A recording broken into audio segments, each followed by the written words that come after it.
Deməli, bugün makyaj edərək oğlanların red flag özelliklərindən danışacağıq. Burada ikisinə də eyni anda konsantre ola bilmirəm. Həm makyaj eləyib, həm də danışmaq. Amma çəkəcəyik. Bu videonu çəkəcəyik. Necə tanımağına baxmayaraq, yəni hələ olub 3 gün, 5 gün, yəni çox sevdiyini deməsi, ölürəm, bitirəm deməsi.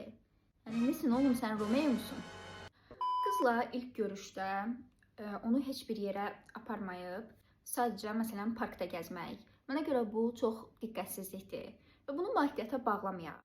Daha sonra 2 ildən artıqdır ki, sevgilisiniz və hələ də evliliyi təklif etməyib və yaxud hələ də münasibəti ciddiləşdirməyib. Bakın erkekler, siz kızları çok oyalıyorsunuz. Mənə görə tez-tez maşın dəyişdirən oğlanlar və ən əsası maşını ilə öyünən oğlanlar. Yəni sürekli qızla görüşə gedəndə stolun üstünə maşın açarları qoymağı, yəni bunu gözə soxmaqda bir növ. Gecələri yazan oğlan olmaz. Heç olmaz, yəni no. Əvvəlki sevgililərini takib edən oğlan, yəni followlaşan oğlan. Ay biz dostuq, dost kimi ayrılmışıq falan filan. Daha sonra sürekli anlık at, boydan şəkil at deyən oğlan. Günlük bir makyaj elədim. Bu arada siz də yorumlara red flag oğlan özelliklərini yaza bilərsiniz.